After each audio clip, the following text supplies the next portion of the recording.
10:06 a.m., Shanksville, Pennsylvania.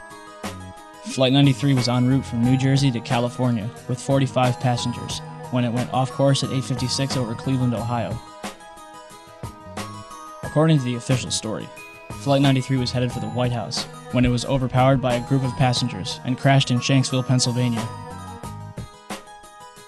Out of all of the events of 9/11, the one that has caused the most confusion is Flight 93. It was shot down, it wasn't shot down. However, evidence suggests that perhaps Flight 93 was nowhere near Shanksville.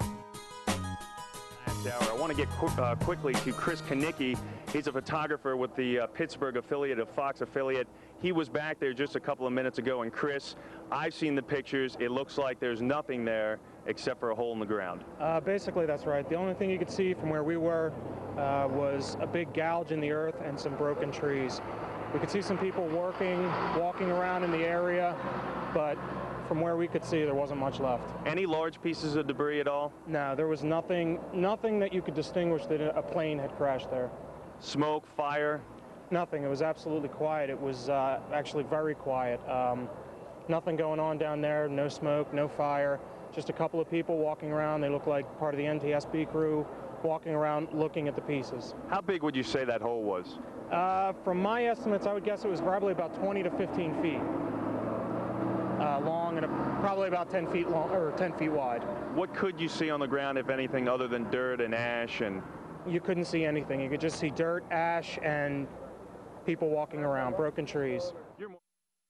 Wally Miller, a Somerset County coroner, told the Houston Chronicle, "It looked like somebody just dropped a bunch of metal out of the sky." In the Washington Post, "It looked like someone took a scrap truck, dug a 10-foot ditch, and dumped trash into it."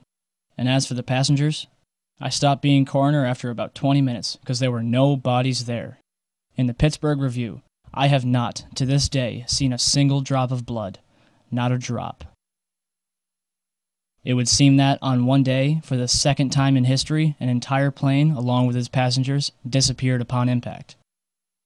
There are no signs of any survivors at the site of a Nigerian plane crash. That is the word from the Red Cross, which has a representative on site. The first pictures of the crash scene show a large crater with the Boeing 737 broken into small pieces. The plane crashed shortly after taking off from Lagos in a heavy storm.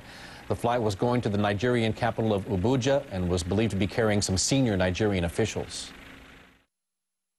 So if Flight 93 didn't go down in Shanksville, then where? You ready for this? Cleveland. At 11:43 on September 11th, WCPO, a local TV station in Cincinnati, Ohio, reported that 2 planes landed at Cleveland Hopkins Airport due to a bomb threat. United Airlines identified one of the planes as Flight 93. Are you confused? Well, it gets better. Check it out.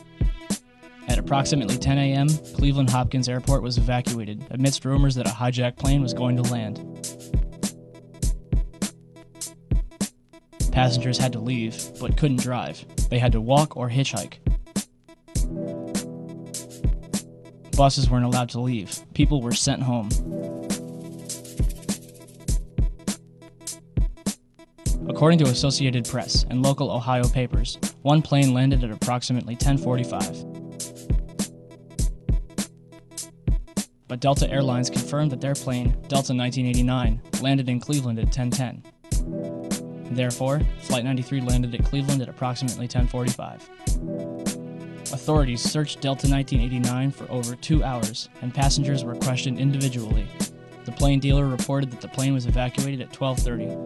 But the Akron Beacon reports that a plane was evacuated at 11:15, which would make that Flight 93. Mayor White reported that the plane had 200 passengers. But a passenger from Delta 1989 describes 60 or so passengers.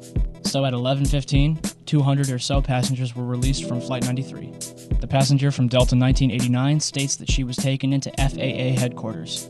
But other reports say that passengers were brought into the NASA Glenn Research Center, located near the west end of the airport, which had already been evacuated.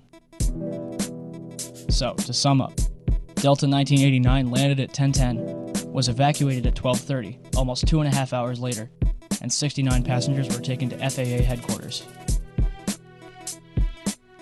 Flight 93 landed at 10:45 and evacuated within a half hour. 200 or so passengers quickly taken to an empty NASA research center. Why did it take 140 minutes to evacuate 69 passengers when 200 were evacuated in a half hour? We can assume that the passengers from Delta 1989 are safe somewhere. The question remains, what happened to the 200 or so passengers from Flight 93? It's interesting to note that the combined total of all the passengers from all 4 flights is 198, or 243, depending on who you ask. We may never know what really happened to Flight 93, but we do know what didn't happen.